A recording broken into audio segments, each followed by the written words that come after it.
Olá, alunos! Vamos seguir aqui então na nossa instrução 4 de TMS da parte de salvamento veicular. Nessa instrução nós vamos falar aí de anatomia veicular, ok? Então nós temos aí nossos objetivos, ok? Para tanto, nosso sumário, né? Então vamos falar aí, vamos introduzir um pouco essa matéria.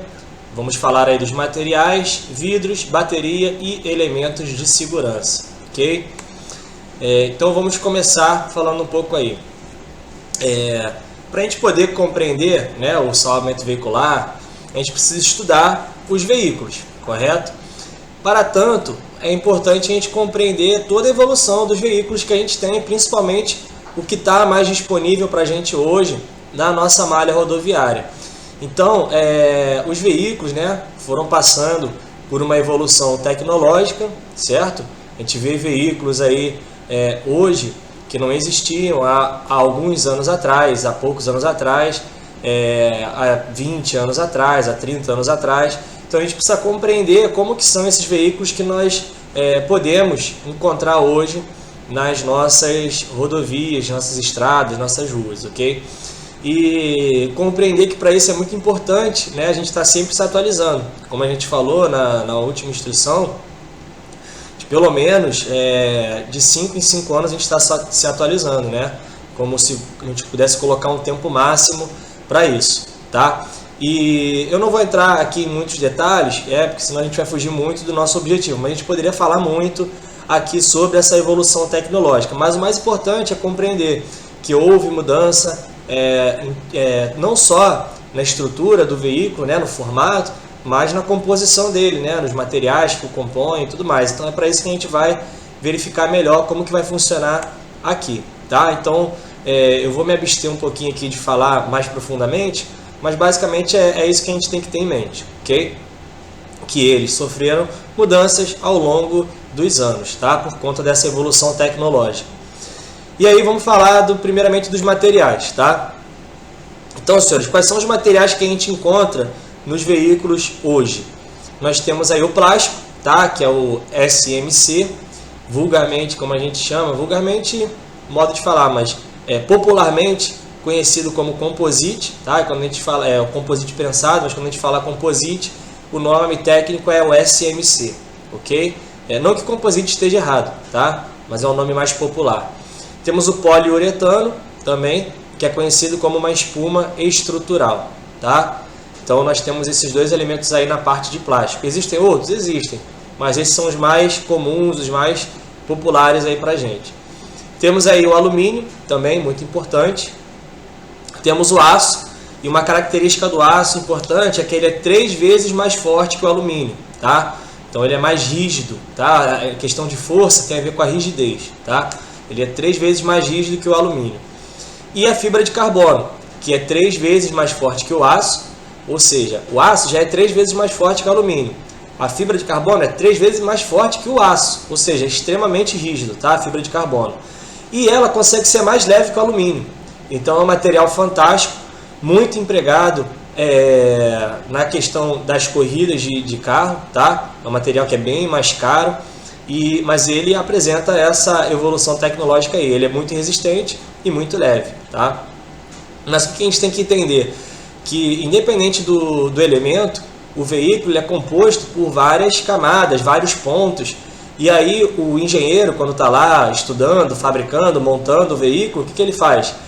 Ele separa, ele vê o que ele precisa em cada ponto, se ele precisa de leveza, se ele precisa de mais rigidez, se ele precisa de menos rigidez, e ele, com essa gama, né, de materiais, ele vai fazendo as composições que ele julga pertinente, perfeito? Além disso, nós temos o microalói, tá?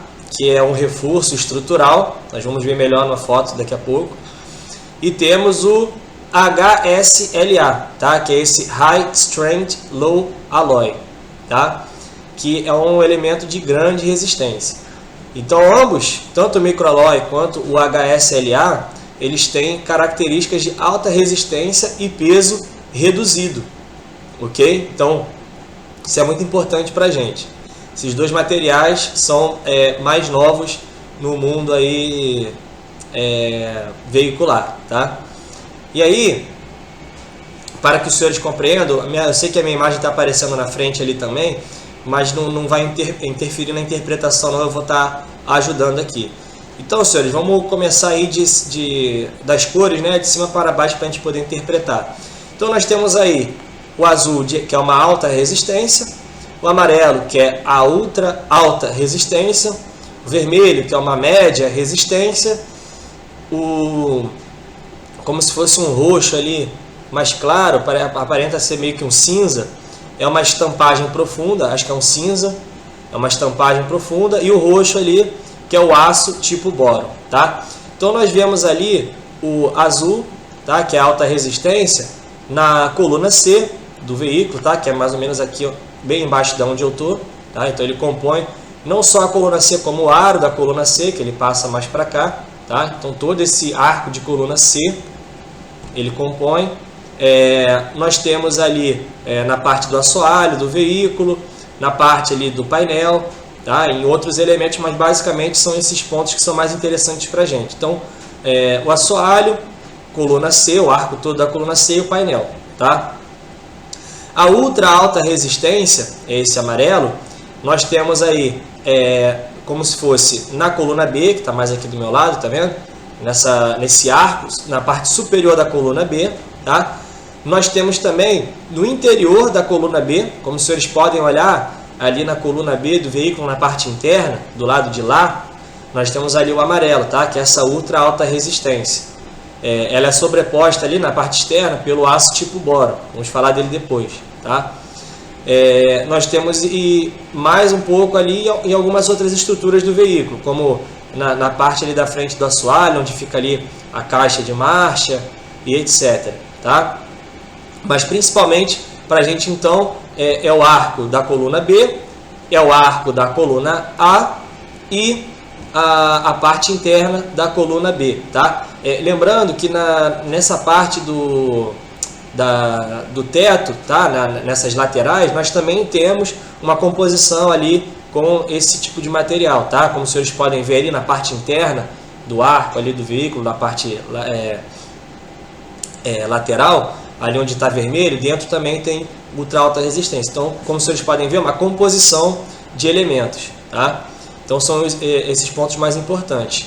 O vermelho, que é a média resistência, então nós temos aí a coluna A, tá? Seguindo ali, como eu falei para os senhores, que a parte mais superior tem uma composição de materiais, tá? Então a coluna A tem essa característica, tá? De composição de materiais. Mais ali na parte de baixo, perto do assoalho, mas na porta ali, tá? É um local que o pessoal chama ali próximo ali da saia do veículo, tá? Mas principalmente é toda a extensão da coluna A, ok? A cinza é uma estampagem profunda, então não vamos falar muito disso, né? Até porque são poucas partes, não vale muito a pena a gente entrar nisso, mas é um material de menos rigidez. E o aço tipo boro, que é daqui, né, o que nós temos, é o elemento mais forte, tá? Então ele compõe apenas a coluna B, tá? O aço tipo boro é o mais forte. E a gente vai ver que isso aqui, o objetivo principal é justamente formar o que é chamado de célula de sobrevivência, tá? Não vamos entrar muito nesse detalhe, mas qual que é importante saber disso daqui? Que o veículo ele tenta proporcionar o mínimo de prensamento possível após uma colisão, tá? Ele vai tentar amassar onde ele puder amassar para diminuir o impacto, tá? Que é o que a gente chama de zona colapsável. Então ali mais à frente do veículo, a parte mais atrás, ele permite amassar um pouco. Mas aonde está os passageiros, principalmente o condutor, é mais restrito ali, é mais resistente. Então por isso que nós temos esse aço tipo boro ali na coluna B, para evitar o máximo possível o amassado. Mesmo assim a gente sabe que amassa, obviamente dependendo da energia que acontece ali, que é exercida no impacto, tá? Então se a gente vê essa coluna B amassada, a gente já sabe que foi uma energia muito, muito, muito elevada, tá? Vamos seguir aqui então agora para os vidros, ok? Então nós temos os vidros laminado, temperado e outros, tá? O laminado, senhores, ele é um processo de combinação de camadas de vidro e plástico, tá? Então nós temos essa formação de camadas, tá? Várias camadas, geralmente vai depender do vidro, tá? Basicamente no nosso vidro veicular, o laminado, são 3 camadas, então é vidro, plástico e vidro, tá? Mas a gente não, isso é uma generalização, pode ser que a gente encontre uma diferença. E para a gente poder gravar depois, é fácil lembrar que o laminado ele gera lâmina, tá? Então quando a gente falar de laminado, vamos lembrar de lâmina, ok? Por quê? Ele apresenta uma resistência muito grande ao impacto, tá? Por isso que ele é colocado ali, geralmente encontrado mais no para-brisa, então ele tem uma resistência maior. E quando você quebra ele, quando ele é quebrado, ele gera um número menor de fragmentos, tá? Então nós temos esse exemplo aí, tá? Um trincado ali, né? Como se ele fosse atingido ali, é o que a gente chama de formato em alvo, tá? Ou algumas literaturas também chamam de olho de boi, ok? Então é muito importante esse elemento, tá? Para identificar ali. Então esse trincado ali, né? Essa característica, esse rachado, essa formação, ela é característica de um vidro laminado, perfeito? Então olha ele quebrado aí, né? De uma outra forma. Repara que esse aqui estilhaçou ainda mais, porém a gente consegue ver a formação da lâmina, tá? Ali no centro, da onde foi mais danificado, tá? E nós temos o temperado, ok?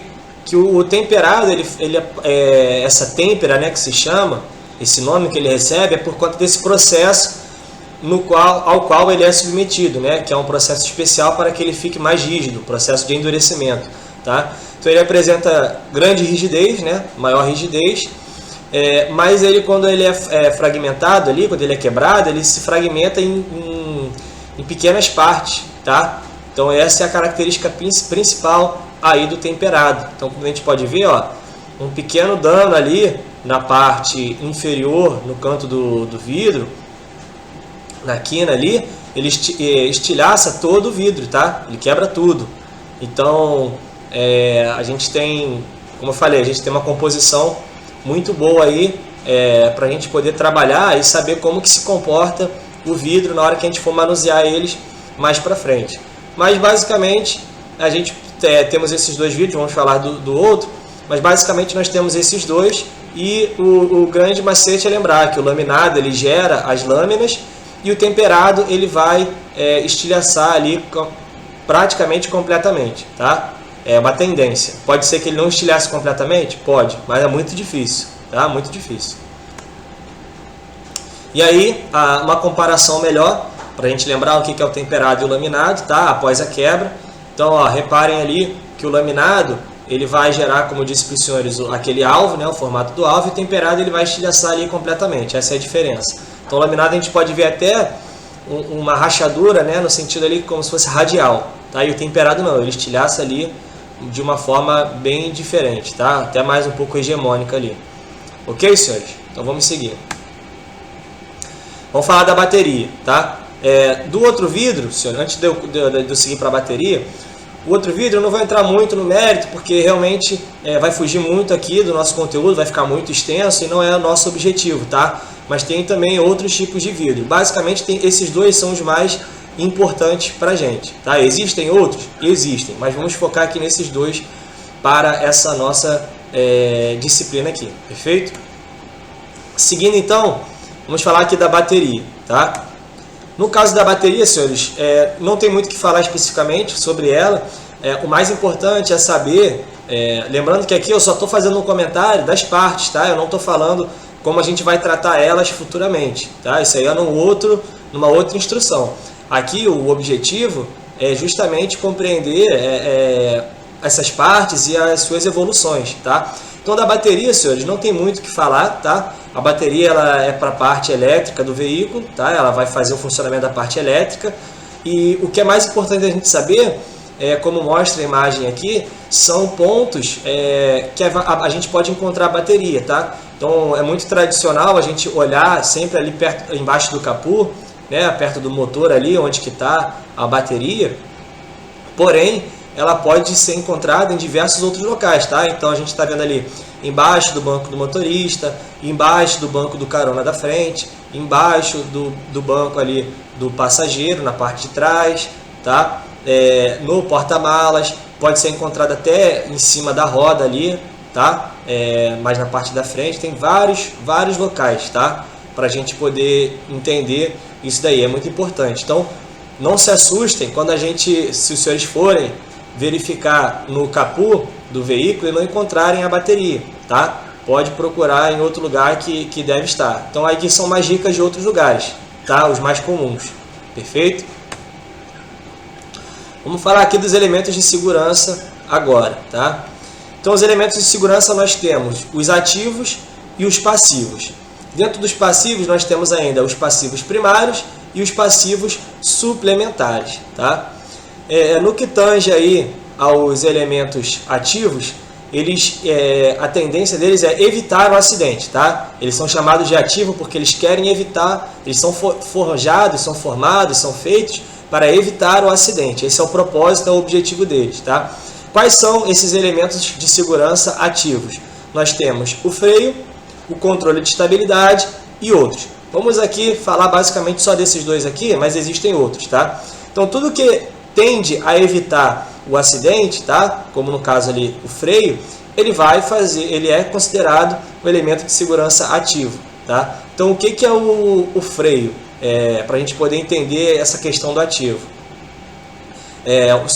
A gente está dirigindo o veículo, tá? Então, nós estamos conduzindo o veículo e aí a gente está numa velocidade X. Eu preciso parar o veículo, senão eu vou bater no carro da frente, eu vou colidir no carro da frente ou no anteparo, o que seja.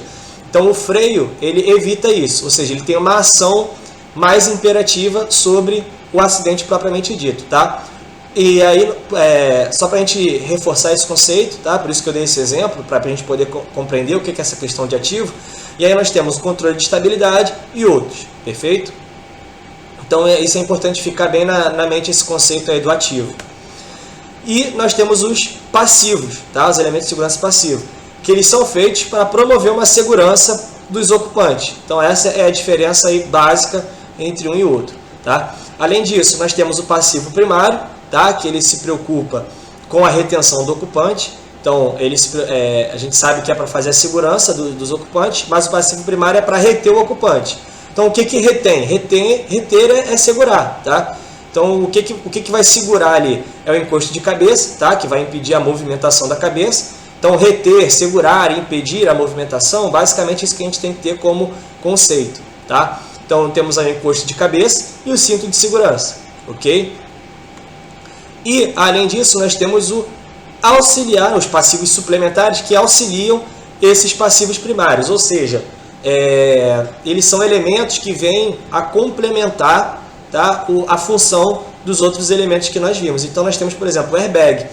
O airbag ele suplementa isso, tá? Porque qual é o objetivo ali? O cinto de segurança ele já retém o passageiro de se movimentar, tá? Mas o que de fato vai impedir ele de bater com a cabeça ali? É o airbag, tá? Ele vai impedir de bater com a cabeça no anteparo ali do veículo. É o airbag. O pré-tensionador ele vai funcionar como um auxiliar, né, um suplemento do cinto de segurança, tá? Travando ali, né, e retendo de fato o elemento ali, o condutor ou passageiro do veículo. E o ROPS, nós vamos ver mais para frente, ele vai impedir o veículo de ficar ali de cabeça para baixo, de prender a vítima. Ele vai criar um espaço vital ali para impedir a vítima de ser amassada, ok? Esse é o ROPS, nós vamos ver mais para frente. Vamos agora aqui para o cinto de segurança, tá? No cinto de segurança, nós temos aí, eu vou falar um pouquinho mais do cinto de segurança aqui nesse caso, que ele é muito importante para a parte de prevenção. Todos os elementos ali de segurança que a gente falou são importantes, mas o cinto de segurança tem algumas características a mais para a gente poder falar, tá? Então o que a gente tem que ter em mente sobre ele? É obrigatório o uso, tá? Então tá andando com o veículo, antes de sair, antes de colocar o veículo em movimento, tem que estar usando o cinto de segurança, então ele é obrigatório. Então esse é um erro muito comum, como nós vimos em algumas instruções passadas, na instrução número 2, nós temos aí o cinto de segurança, né, como um elemento que deixa de ser utilizado e potencializa um risco. Então ele é obrigatório, tá, pelo CTB.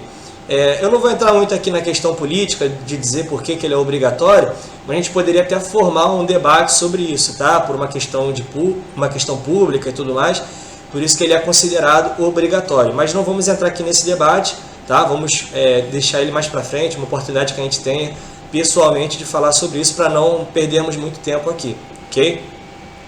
E aí o cinto de segurança ele diminui a movimentação do usuário, tá? Que é o que? Ele não impede a movimentação, tá? Primeiramente ele diminui e depois ele impede, tá? Isso que a gente tem que ter em mente. No primeiro momento ele não vai impedir, você pode ir para a frente, tá? Após a colisão você vai ter o seu corpo deslocado para frente. O cinto ele vai fazer a trava ali num determinado momento, mas ele não vai ficar o tempo todo travado. Você não fica travado o tempo todo com o cinto, tá? Então, mesmo quando você vai fazer a trava, pode fazer manualmente ali, dá um tranco no cinto, pega o cinto e faz ali o teste, você tem essa diminuição. Então, isso que é o mais importante. Ele impede a movimentação no segundo estágio. Então, o primeiro estágio ele diminui, tá? Essa movimentação, ou seja, você tem a possibilidade de ir para frente, mas ele vai pouco, tá? E depois ele impede, ok? E a correta utilização dele é a passagem pelo trapézio, tá, senhores? Então, por aqui, ok? Porque tem muita gente que coloca ele passando aqui no pescoço, coloca ele passando aqui mais pelo ombro, ou então utiliza ele de forma errada, como a gente vê ali, passando pela cintura. Então tá o cinto aqui, coloca embaixo do braço, ou então só coloca uma parte, coloca o cinto, coloca ele por trás do corpo. Então isso é errado. Então a passagem correta, senhores, meçam aqui, tá, essa questão do trapézio e vê certinho onde que ele vai ficar, tá? Nem em cima do ombro, nem muito próximo do pescoço. Próximo aqui desse nosso músculo aqui, que é chamado de trapézio, ok? Então isso é muito importante, a correta utilização. Por quê? Utilizar ele de forma errada vai potencializar os acidentes, ok? Então aqui nós temos o exemplo, como eu disse para os senhores, tá? Então a forma correta ali de utilização e as outras formas erradas. Os senhores podem até, a maioria ali, não sei, acredito eu, que utilize da forma correta, possam estar se perguntando: mas isso é um absurdo, nunca utilizaria assim. Mas, infelizmente, muitas pessoas utilizam. Talvez até alguns dos senhores já utilizaram dessa forma, ou utilizam dessa forma, eu não sei, não é meu papel aqui julgar, mas em termos de acidente, é muito comum nós pegarmos pessoas assim, com esse cinto, dessa forma errada, tá? E é um problema muito grave, ok? Porque potencializa riscos de forma diferente, perfeito? E aí a questão para as grávidas, tá? Então a forma errada de passar é por cima da barriga e a forma correta ali é por baixo da barriga, né? Tangenciando bem a cintura, tá? Então é bem delicada essa situação ali da grávida, tá? E é muito importante. Então, por que a gente está falando isso aqui também, tá? Porque é o papel do bombeiro militar trabalhar com a questão da prevenção também. Então, são elementos que a gente vê de forma errada e que a gente pode estar alertando a população positivamente, seja numa conversa com amigos, seja até mesmo de alguma palestra, perfeito? Vamos falar agora do encosto de cabeça. Então, vamos lá, né? Vamos falar aqui do encosto de cabeça, que também é conhecido como proteção da cervical, tá? Então ele tem o mesmo princípio de funcionamento que o cinto de segurança, tá? Só que ele é focado aí para a questão da cervical. Então ele diminui a movimentação. Então, mais uma vez, a gente de um modo geral não anda com a cabeça encostada ali, um encosto de cabeça, tá? Tem pessoas que andam, não tem problema nenhum com relação a essa questão de postura, mas qual que é o objetivo? Independente de você estar com a cabeça encostada ou não, você tem a liberdade de movimento. Então, você pode movimentar a cabeça, tá? E aí ele vai diminuir essa movimentação no primeiro estágio e impedir a movimentação no segundo estágio, ok? A correta utilização dele, senhores, é não mais do que 25 graus em relação à cabeça. Nós vamos ver isso aí mais para frente na figura, para entender. É óbvio que a gente não vai estar medindo aqui, mensurando com um transferidor e tudo mais, não tem essa necessidade, mas é um dado técnico que a gente precisa compreender, tá? E a altura do encosto deve estar regulada no centro posterior da cabeça, ou até 3 centímetros acima. Vamos ver aqui, tá? Então, senhores, a parte posterior aí que a gente está vendo a cabeça, né, o centro, é a parte da cabeça que está mais exposta, tá? Que está mais externa, ou seja, que está mais para fora ali possível, tá? Então não é a parte inferior, nem a parte, não é a parte inferior, nem a parte superior, é essa parte mediana aqui, ok? E ela vai estar ali, né, alinhada com o encosto de cabeça, ok? E aí, como a gente pode ver, o indicado é não mais do que os 25 graus ali de movimentação, tá? Sem o encosto, o que a gente vê ali? A gente vê uma movimentação muito abrupta, tá? da cabeça. E aí a gente vai estar trabalhando com elas nas colisões ali, frontal e traseira. A lateral, claro que dependendo da movimentação, se a gente for pegar ali tecnicamente, não vai ter muita utilização, mas as principais colisões são frontal e traseira, são as mais comuns, tá? Então isso aí já impede, não tem como a gente andar também com um encosto de cabeça que vai proteger todas as direções, tá? Senão a gente ficaria travado. Então é um elemento ali que sugere isso. Pode ser que futuramente desenvolvam outro, tá? Outro formato, mas o que nós temos hoje comumente é esse daí, ok? E aí nós temos aí, para mostrar, essa flexão que acontece no encosto de cabeça quando ele está mal posicionado, tá? Só para a gente ter uma ideia. Tá? Então ele é um elemento de extrema importância, ok, senhores? Principalmente porque no salvamento veicular a parte mais delicada é a questão da coluna, tá? Então a cervical, que é parte da coluna, é um elemento muito sensível, tá? Então é muito importante ter isso em mente, ok?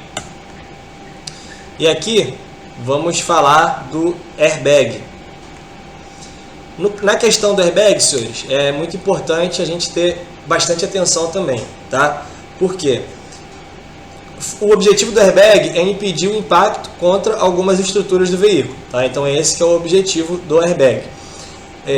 Além disso, senhores, o airbag ele amortece o impacto, porque ele não restringe o movimento, tá? Ele não limita ali, ele não impede, ele vai movimentar de forma amortecida, ok? Então isso é muito importante.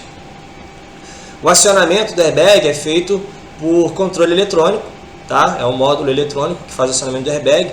E a velocidade com que ele arma não é a velocidade que faz ele acionar, tá? A velocidade que faz ele acionar é feita ali pelo controle eletrônico. Essa ali é a verdade com que ele infla, tá? Quando ele sai da posição zero para a posição completamente inflada.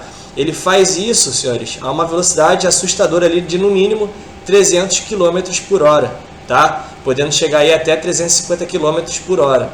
Então, por que a gente tem que ter isso em mente aqui, essa velocidade?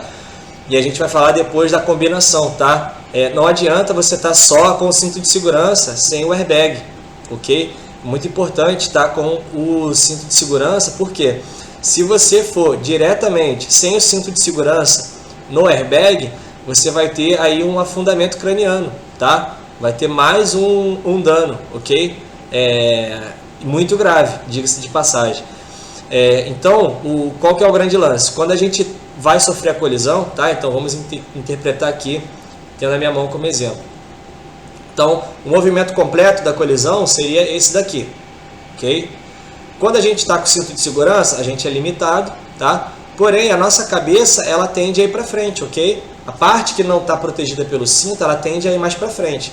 E aí, senhores, esse momento em que a gente é travado pelo cinto e que a gente vai para frente, é o tempo com que o airbag ele arma, ok? É esse tempo que ele vai inflar. E aí, fazendo isso, tendo a combinação do cinto e do airbag, a gente vai ser travado, vai ser deslocado para frente, o airbag vai inflar, vai amortecer a cabeça, tá? Esse impacto da cabeça, e a gente vai retornar. Assim que a gente retornar, o pré-tensionador é acionado e nós ficamos ali um pouco mais travados, né, junto ao banco pelo cinto, ok?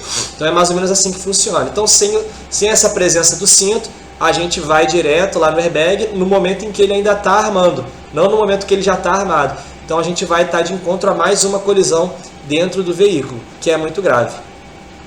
E nós temos aí, senhores, o uso, né, no Brasil, o airbag se tornou obrigatório a partir de 2014, ok?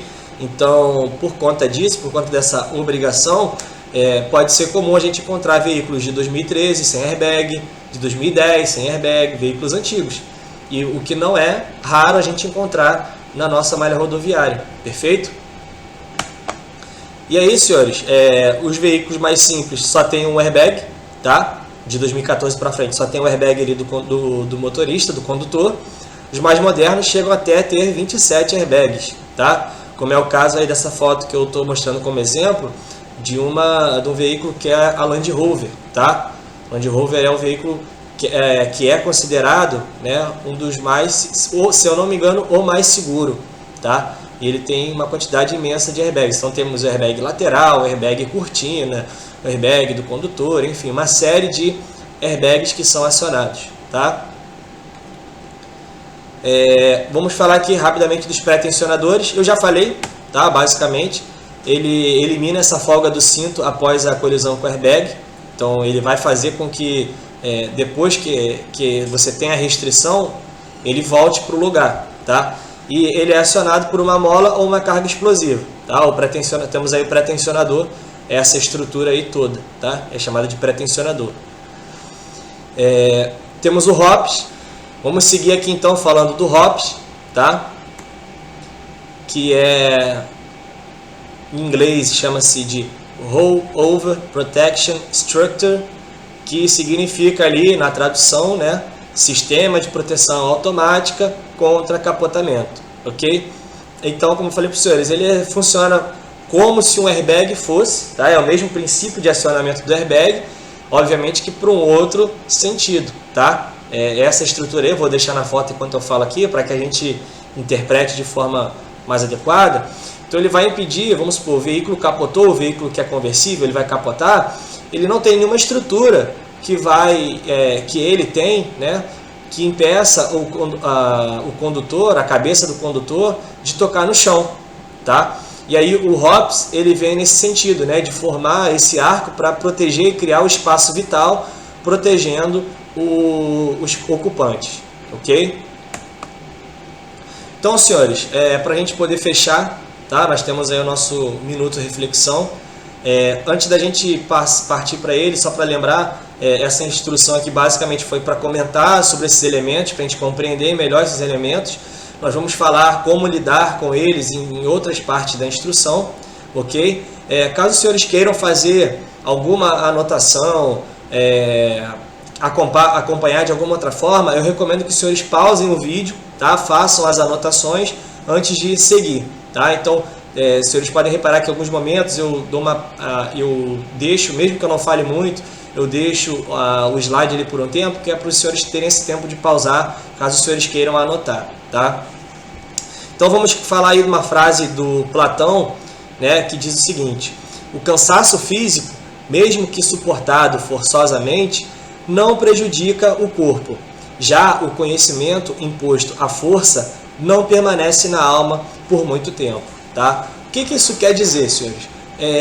Que tudo que a gente faz por vontade própria, né, por interesse, a gente acaba assimilando de uma forma melhor. Então não adianta eu estar aqui gravando essas instruções, os senhores estarem aí observando essas instruções, se a gente não abrir a mente, tá? Se a gente não abrir o coração, se a gente não quiser compreender de fato, tá? Então é muito importante a gente estar realmente querendo aprender para que a gente justamente possa aprender de uma forma melhor, tá? Então, os senhores vão observar que todas as instruções de TMS, a gente vai falar realmente da parte que tange a todos, porque nós sabemos aqui que nós temos um grupo muito heterogêneo, tá? De diversas organizações aqui da corporação, tá? Diversas OBMs, principalmente não é só da atividade fim, temos muitos da atividade meio também, que podem não ter esse conhecimento específico, tá? Da parte de salvamento, e a gente sabe que é complicado, assim como seria complicado também o sentido inverso, tá? Falar da parte de atividade meio para quem trabalha na atividade fim. Então, por mais que não seja algo que dessa instrução, né, ou nas outras instruções, por mais que não seja algo que a gente faça todo dia, que a gente não tenha esse contato diário, se a gente não quiser aprender minimamente aqui o básico, tá? Mesmo que a parte de salvamento já seja mais específica, eu sei disso, mas se a gente não quiser aprender, obviamente a gente vai passar batido, tá? Não vamos conseguir fixar isso, não vamos conseguir nem sequer compreender. Então já fica de antemão aqui para os senhores, né, essa frase, para que os senhores realmente possam estar abrindo a mente, recebendo o conteúdo de forma individualmente aberta, tá? Para que os senhores tenham realmente uma eficiência maior na absorção, aí, no aprendizado desse conteúdo, perfeito? E a nossa charge aí, para a gente interpretar e refletir também, é o seguinte: está o bombeiro ali, né, apagando, combatendo o incêndio, né, extinguindo as chamas, e tá o coisa ruim ali do lado, né, um coisa ruinzinha, falando ali, ó, pare de apagar, né, de debelar todos os meus incêndios, pare de apagar o meu fogo, pare de apagar, né? Então ele está reclamando.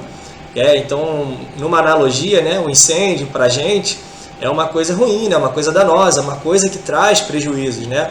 Mais recentemente nós tivemos o incêndio lá no museu no Rio de Janeiro, né, aqui na nossa cidade, né, poderia ser em qualquer outra, mas tivemos o incêndio no museu, que foi, infelizmente não teve vítimas, mas nós perdemos muito do acervo histórico que tínhamos ali. Então, independente da situação, o incêndio é uma coisa ruim. Então, nós estamos falando aí do incêndio urbano, mas o incêndio florestal também é ruim, tá? E a charge diz justamente isso, né? Todos os bombeiros vão para o céu, porque a natureza do bombeiro, né? Da profissão do bombeiro, é propagar coisas boas, né? Fazer coisas boas, boas ações. Então, diz ali, né? Todos os bombeiros vão para o céu, vão para o paraíso. Então, é uma tendência aí da profissão, tá? Uma profissão tão nobre. Infelizmente, muitos divergem, né, nela ali, acabam utilizando ela para fins externos, para fins particulares, fins individuais. Mas o que a gente pode tentar aqui é essa dedicação, tá? De estar fazendo coisas boas, de estar levando coisas boas ao público, seja na atividade fim, seja na atividade meio. Ok, senhores? Espero que tenham gostado da instrução, espero que tenha passado bastante conteúdo para os senhores. Para alguns eu sei que já é de conhecimento, mas para outros nem tanto, por ser uma característica diferente. Então eu peço aos senhores aí, eu vou estar colocando um fórum específico para que os senhores falem da instrução, tá? Eu sei que muitos gostam de falar da instrução a fim de fazer solicitações, não só de questão de dúvida, mas a fim de fazer solicitação. Ah, tenente, eu senti falta de tal coisa. Ah, tenente, eu senti falta de outra coisa. Eu gostaria que o senhor falasse de alguma coisa aqui mais específica. E pode ser que, dependendo do tempo que os senhores estejam falando, eu consiga até elaborar um conteúdo, mesmo que seja a nível cultural para a gente, um nível extra, tá? Então, eu espero que tenham gostado da instrução e a gente se vê aí nos fóruns e nas próximas instruções, ok?